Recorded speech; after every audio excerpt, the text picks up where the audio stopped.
د حریت رادیو درنو اوریدونکو سلامونه نیکی هیلې مو ومنئ. هیله لرم چې تاسو به ټول روغ جوړ او د صحت او عافیت جامې به مو پر تن وي. درنو اوریدونکو دا د داستاني خپرونه پیل شو. په دې خپرونه کې زه زبیر درته هرکلی کوم. هیله لرم تر پایه زموږ ملتیا وکړئ او د شیرشاه سوري داستان دا برخه هم را سره واورئ.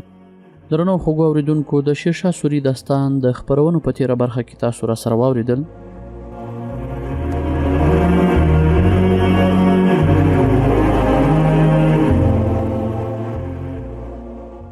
د همایون ساړه ځواب او بې پروایۍ خان خانان یوسف خیل په زړه کې سخت وځوراوه، خو په خوله یې نور څه ونه ویل.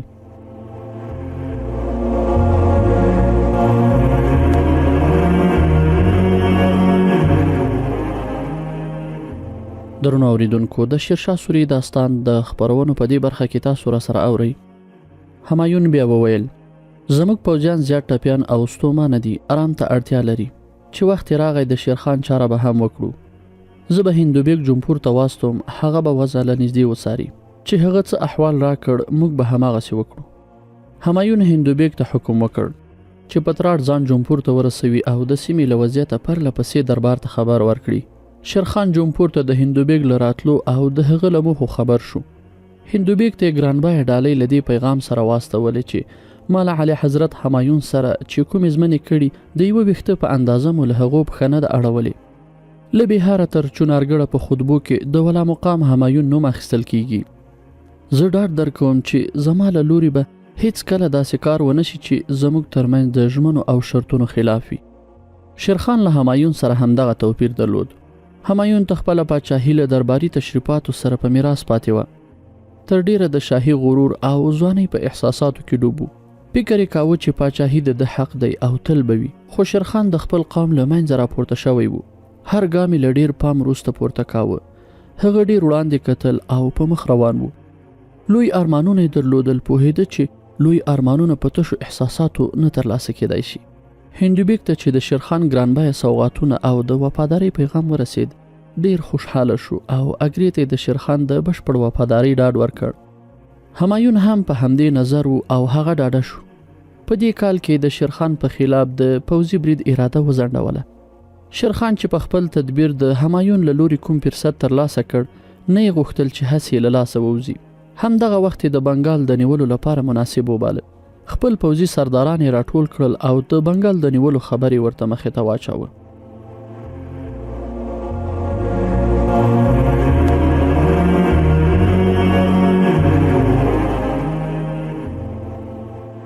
د بنګال راجا سلطان محمود یو لټ او بې ارادي سړی و.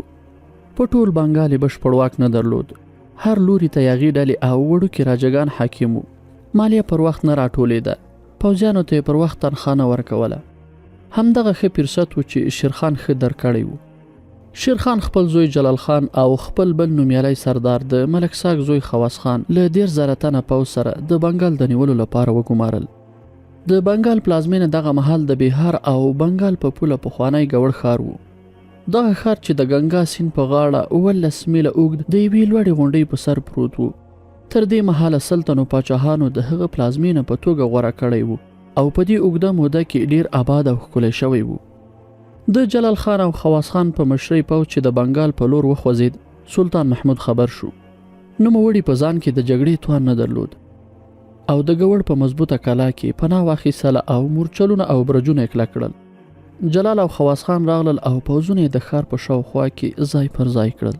د 1513 زیږدیز کال د دوبي موسم و. په بنارس کې د سترګو تر څار د همایون د پوځونو خیمې غځېدلې وې. اعلی حضرت همایون له خپلو سردارانو او سلاکارانو سره د یوې لویې غونډۍ په سر په یوه خیمه کې ناست و. هغه نن خپل امیران او سرداران په یوې مهمې مسلې مشورې ته رابللي وو. همایون په خپله ګیره لاس را تیر کړ. شاوخوا ته په ناستو سردارانو یو نظر واچاوه. بیا یې په شمیرلو کلمو وویل: زما امیرانو او سردارانو، ما ته مشوره راکړئ چې لومړی په چنارګړ برید وکړو او که د بنګال پلازمینه ګوړ ښار تر خپل واک لاندې راولو. تر څو بل چا خبرې ته ځان جوړاوه هندوبیګ وویل: اعلی حضرته، چنارګړ راته نږدې دی او نه فتح کېدونکی ګڼل کیږي. که موږ دغه مهمه کلا فتح کړو بیا ګوړ ښار څه چې د شیرخان ټوله سیمه به ستاسو رحم او کرم ته اړوي. له هر لوري ګونګوسي اوچت شول. ډیر ښه نظر دی، ډیر په ځای مشوره ده. جناب هندو بیگ هوښیاره خبره وکړه.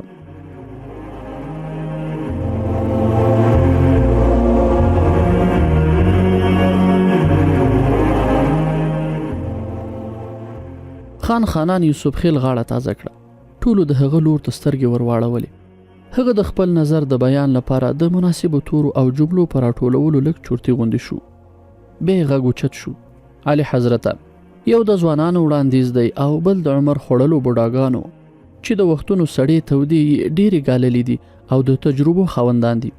د ځوانانو وړاندیز او نظر دا دی چې په چنارګړ برید وکړي او نیغ له شیرخان سره لاس او ګریوان شي. دویم د بوډاګانو وړاندیز دا دی چې چنارګړ پر ځای پرېږده او د بنګال په پلازمینه ګوړ یرغل وروړه. له دې سره به د ګوړ ګرانبیه خزانه او شتمني د شیرخان پر ځای زموږ لاسته راشي. د شیرخان د پرمختګ مخه به ونیول شي او د هغه حیثیت به ورسره راولویږي. دښمن به له دوو اړخونو زموږ د ځواکونو تر فشار لاندې راشي. بالاخره به هغه ته له تسلیمېدو پرته بله لاره پاتې نشي.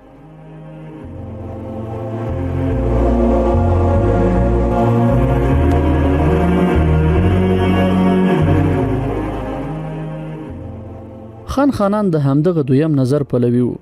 غوښتل چې همایون شاه تر هر څه مخکې په ګوړ ښار یرغل وکړي او هغه لاسته راوړي. خو همایون د ده په اشاره هیڅ ونه پوهېد. خپله وروستۍ پرېکړه اعلان کړه. خان خانانه، زه هم ځان ځوان بولم او د ځوانانو نظر خوښوم. غواړم لومړی په چنارګړ برید وکړم.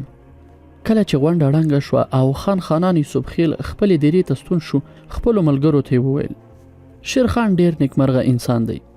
ترڅو همایون د چنارګړ کلا نیسي، په ګوړ ښار او پوځي چوڼۍ به د شیرخان بیرغونه رپېدلي وي.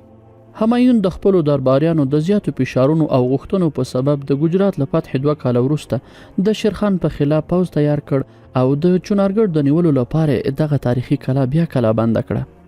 شیرخان د کلا د ساتنې دنده دا ځل خپل بل زوی قطب خان ته وسپارله او په خپله یو ځل بیا له خپلې او د خپلو پوځي سردارانو له کډو او یو شمېر پوځونو سره د چاړکن غرنۍ سیمې ته وخوت.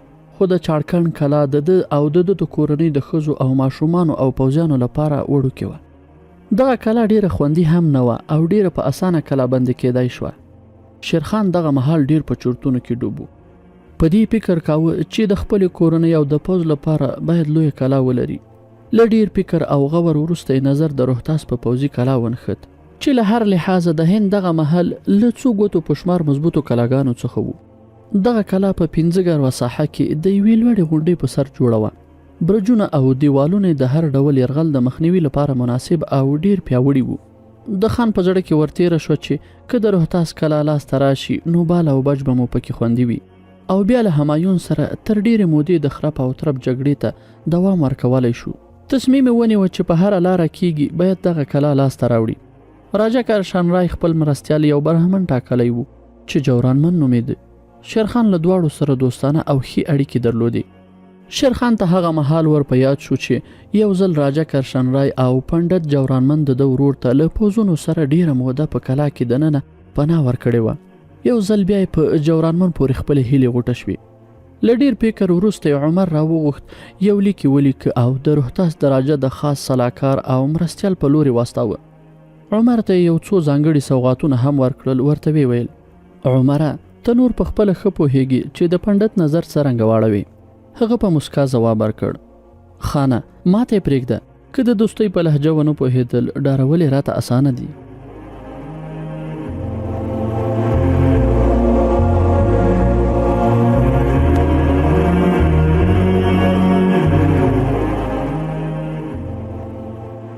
دویم ماښام عمر خان د روهتاس د راجا له ځانګړي سلاکار او مرستیال سره په ماڼۍ کې ناست و. جورانمن هوښیار او جهاندي د سړی و. د هندوستان په وضع خبر و. هغه پوهېده چې نور به په هر ګوټ کې د خپلواکو راجاګانو کیسه پای ته رسېدلې ده. د هند راتلونکی به یا د شیرخان وي او یا به د مغولي ټولواک همایون شاه. جورانمن د حکومتوالۍ په رمزونو ښه پوهېده. په دې باوري و چې د هرې ورځې په تېرېدو د همایون ځواک کمزوری کیږي او شیرخان ځواکمنېږي. هغه عمر ته د شیرخان د استازي په توګه ډیر تود هرکلی ووایه. کله چې هغه د شیرخان پیغام او لیک ورته ورساوه تر ډیرې په هر اړخ فکر وکړ. بیا عمر ته وویل وراره، ته سپینه راته ووایه شیرخان د روهتاس کلا په باب څه نیت لري؟ عمر ورته وویل کاکا جانه، شیرخان خو اوس کوم ناشنا نوم نه دی. هغه یوازې د سیستان د وړوکي جایداد خاوند نه دی. په هند کې تر مغولي واکمنو وروسته د هغه د واک او ځواک سکه چلیږي. په نن سبا کې به واوري چې د بنګال په پلازمینه ګوړ به د بریا بیرغ ورپیږي. د شیرخان یوازینی سیال اوس یوازې همایون شاه دی. نور نو وړوکي راجګان مجبور دي چې له دې دواړو نه د کوم یو اطاعت ته غاړه کیږدي. شیرخان هیڅ کله هم نه غواړي چې په خپل گاوند کې د روحتاس په څیر کلای د مغولو بیرغ ورپیږي. که دغه پیغام د تاسو هوکې ځواب ونه وای، معنا یې دا ده چې تاسو غواړئ له همایون سره ملګري شئ. شیرخان به بیا تاسو ته د دښمن په نظر ګوري. جورانمن نور هم په دې ډاډه شو چې د شیرخان پیغام ته باید منفي ځواب ورنکړای شي. سهار وختي پنډت د راجا هرکشن په دربار کې ناست و. راجا د هغه په تندي کې د اندېښنو څرکونه احساس کړل. ترې ویې پوښتل: پنډت صاحب، طبیعت دې لږ خټه راته ښکاري، خیر خو به وي؟ جورانمن ځواب ورکړ: ولا مقام راجا صاحب، د هندوستان وضع ډیره راته جنجالي ښکاري. داسې ښکاري چې د شیرخان او همایون ترمنځ به خونړۍ جګړې پیل شي. راجا په کړس کړس وخندل.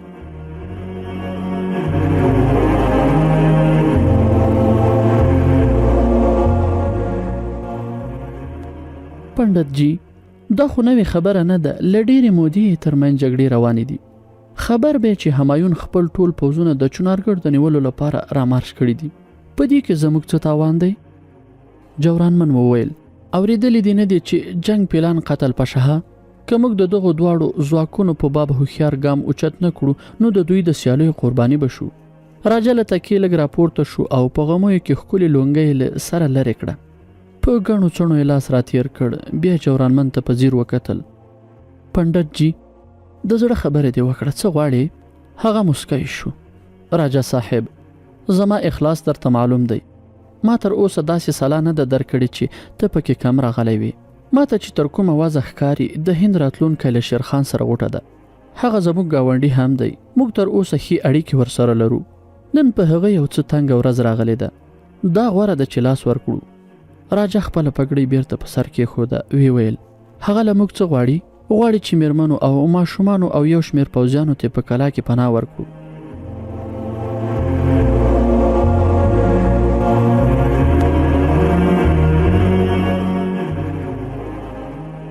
راجا تر ډیره چوپ و. وړاندې د دربار په یو لوی دیوال یو تصویر سترګې ګنډلې وې. هغه د سیتا تصویر و چې اوږده نیزه یې په لاس کې په یو مست زمري سپور و. وروسته جورانمن پنډت ته مخ ور واړاوه. ویې ویل: پنډت جی، شیرخان غواړي کلا ورته وسپارو او که پناه غواړي؟ ولا مقامه، هغه د خپل بال بچ او یو شمېر پوځیانو لپاره پناه غواړي. راجا کرشن وویل: پوځیان ولې پناه غواړي؟ دلته تر کاسه لاندې نیم کاسه شته. پنډت سپږمې پورته کش کړې. ویې ویل: نور نه پوهېږم. هغه دا پیغام راستولی دی او استازی د ځواب په انتظار دی. راجا په چورتونو کې ډوب شو. بیا یې وویل: پنډت جی، ستا رایه څه ده؟ زه خو وایم ګاونډ په سخته کې په کار راځي. نن په هغه بده ورځ راغلی، سبا پر موږ راتلی شي. ښه نو ستا هم خوښه ده؟ هو کې ولا مقامه، بس احوال ورکړه چې راځي دي. پنډت جورانمن جګ شو. خپلې ماڼۍ ته راغی. عمر د همده په انتظار و. د هغه له تندي وپوهېد چې راجا قانع شوی دی. لږ ځنډ وروسته عمر په خپل آس پښه واړوله او د روحتاس له کلا لویې دروازې د شمال غرونو په لور روان شو.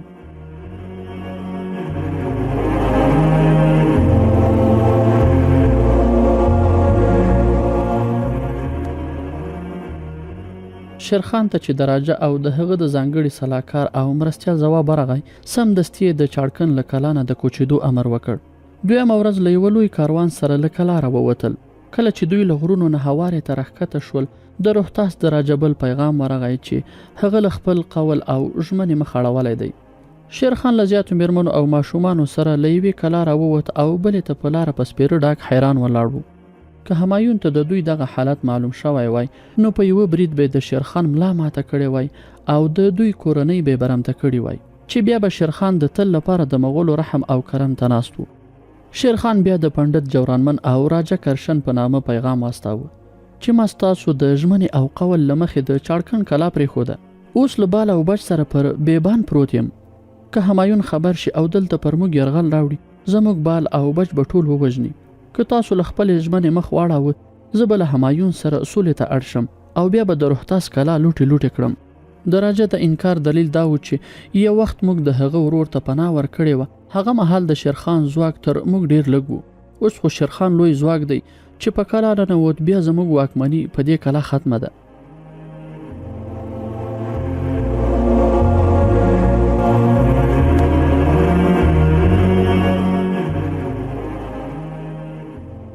هغه وضع سمه در کړې وه، اټکل پر ځای و، خو اوس غیشی له لیندې وتلی و. هغه چې لومړی ځل انکار کړی وای یو جواز یې درلوده. اوس خو شیرخان له میرمنو او ماشومانو سره په نیمه لاره کې پاتې و. کله چې د شیرخان پیغام جورانمن ته ورسید، هغه راجا ته خبر ورساوه او دا یې هم ورته وویل چې که ته بیا هم له خپلې کړې ژمنې په شا کېږي، نو زه مجبور یم چې ستا په مخ کې د زهرو پیاله په سر واړوم، ځکه زه له شیرخان سره بیا نشم مخامخ کېدی. د پنډت جورانمن دغه پرېکنده دریځ راجا سخت وویراوه. هغه پوهېده چې که پنډت جورانمن زهر وخوري، ولس یې پرې خبر شي، نو ټول به مخ ترې واړوي.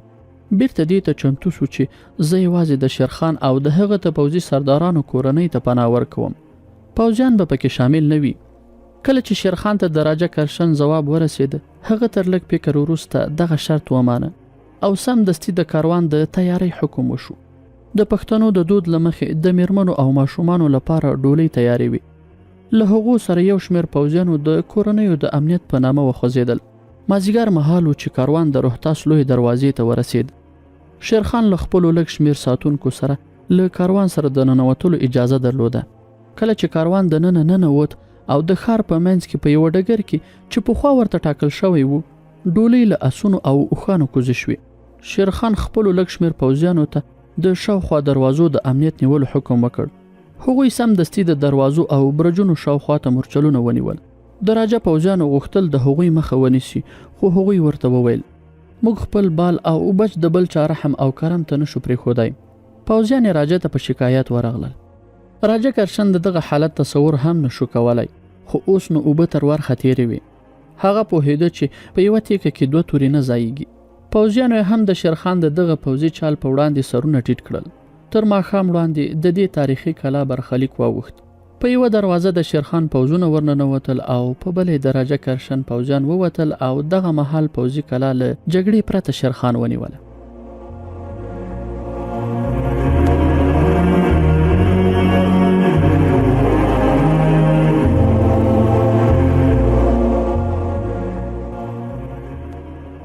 کله چې شیرخان کلا ته ننوت، له پنډت جورانمن سره یې ولیدل. هغه ته یې وویل زه نن له مجبورۍ له داسې حالات سره مخ شوی یم چې پرې خوشحاله نه یم. زموږ کورنۍ یو خوندي ځای ته اړتیا درلوده او دغه اړتیا روحتاس کلا ښه پوره کولی شي. که راجا صاحب په خپله ماڼۍ کې پاتې کیږي، زما له لوري هیڅ اعتراض نشته. دواړه لوري له داسې حالات سره مخ شول چې هیڅ اټکل یې نشو کولی. راجا کرشن له خپل پوځ سره په کلا کې پاتې کېدل مناسب نه بلل. پوهېده چې په یو زین یو تن ځایږي، نور دغه زین شیرخان ترې نیولی دی. په نه زړه له روحتاس نه ووتل او د ګاونډ راجا دربار ته یې پناه یوړه. مغولي ټولواک همایون چونارګړ کلا بنده کړه. شیرخان دا ځل خپل زوی قطب خان د دې کلا د ساتنې لپاره وګماره. قطب خان تر څه مودې وړاندې پورې د همایون له پوځ سره او د ګجرات د فتحې په جګړه کې هم ورسره شریک و. قطب خان د جلال خان په څیر په ډیره میړانه له کلا نه دفاع وکړه او تر 6 میاشتو پورې د همایون د پوځونو ډیر بریدونه ناکام کړل. همایون دا ځل په پوځ کې یو لړ بدلونونه راوستلي وو. د توپخانې مشر د مزپربیګ په ځای یو ترکی غلام میر آتش رومي خان وو. رومي خان د ګجرات د والی سلطان محمد شاه په پوځ کې د توپخانې مسؤل په توګه خدمت کاوه. کله چې نوموړي له همایون سره په جګړه کې ماته ووژل شو، ګجرات د همایون شاه لاس ته ولوېد. رومي خان د همایون په پوځ کې خدمت ته ملا وتړله او د توپخانې مسؤل وټاکل شو. میر آتش رومي خان چې په چونارګړ د توپونو خولې ورواړولې او د اور او اوسپنو باران یې پرې بل کړ، پایله یې د پخوا په څیر وه. هغه پوهېده چې له یو نیرنګ نه کار وانخلي هیڅ نشي کولی.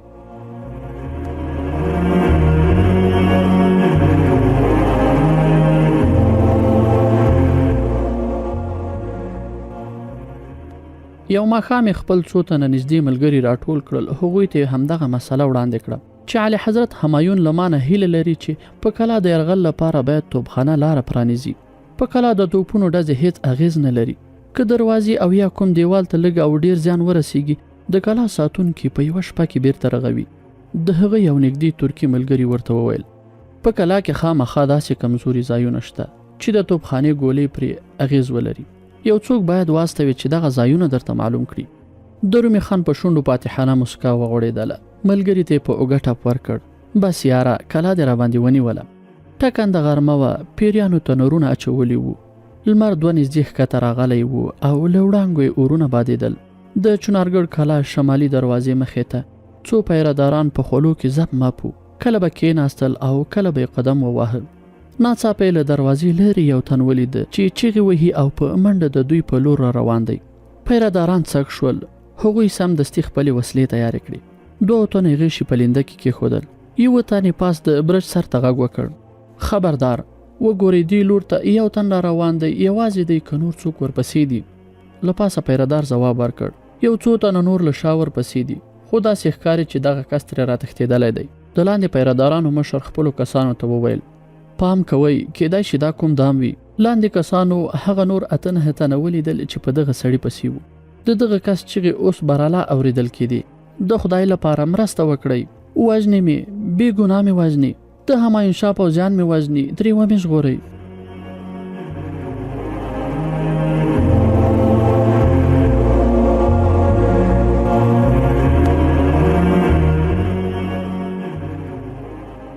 د دروازې له پیردارانو یو تن وویل یو تن دې راشي، هغه نور به نه پرېږدو. هغه کس چې راورسېد یو غیشی په مټ کې او یو یې په ورانه کې نښتی و. له تندي یې هم وینې روانې وې. د پیردارانو زړه ومنله چې رښتیا مظلوم دی. هغه ورپسې کسان تر یو ځای راغلل، بیا له ویرې بیرته په شا وګرځېدل. پیردارانو ټپي دننه بوتلو، پټۍ ور وتړلې. د هغه وضع ډېره خرابه وه. لږ ځنډ وروسته بېسده پرېوت چې بیا یې ایله ماښام سترګې وغړولې. ماښام د دروازې د ساتونکو مشر د هغه مخې ته ناست و. پوښتنې ترې پیل کړې. ګوره انډیواله، که دې دروغ وویل سر به دې په توره والوزوم. د هغه په شونډو ترخه مسکا تېره شوه. دروغو ته هېڅ اړتیا نه لرم. تاسو مې ژوند وژغوره، زه به مو دغه نیکي تر مرګه هېره نه کړم. ته څوک او د همایون کسانو ولې پسې راخیستی وي؟ زه د همایون د توپخانې د مشر رومي خان میر آتش خاص سړی یم. زه او رومي خان یو ځل له ترکیې نه راغلو او له سلطان محمد شاه سره مو خدمت پیل کړ. بیا نو څه ټکه را پرېوته چې د همایون پوځیانو پسې راخیستی. دا ټول د رومي خان له لاسه. هغه نامرده را سره نامردي وکړه. ته دروغ وایې، د کلا د جاسوسۍ لپاره ګمارل شوی. که مو زما په خبره باور نه راځي، زه هسې هم نور له دنیا نه موړ یم. ورمېږ مې غوڅ کړئ چې بېغمه شئ.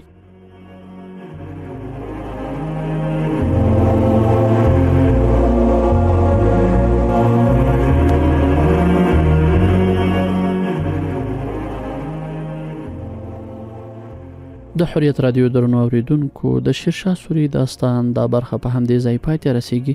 تر بیا راتلونکي برخې مو زه زبیر پلوی او بخونکي رب سپارم. ښه وخت، ښې چارې ولرئ. الله مو مل شه.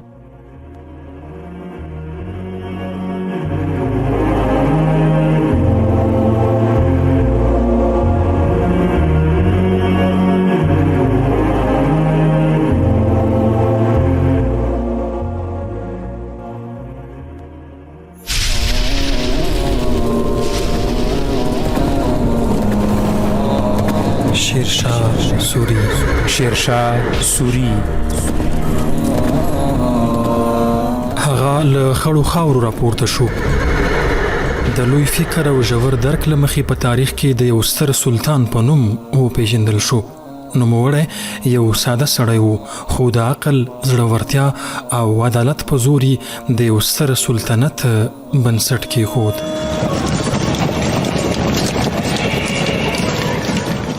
شیرشاه سوري نه یوازې یو جنګیالی و، بلکې یو اصلاح کوونکی رهبر او خلکو ته د زړونو سلطان و. شیرشاه سوري دغه تاریخي ناول هره دوشنبه او سه شنبه د شپې له 10 تر 10 نیمو او بیا ځلې تکرار یې هره چهارشنبه او پنجشنبه د شپې له 10 نیمو تر 11 بجو له حریت رادیو اوریدلی شئ. شیرشاه سوري. شیرشاه سوري.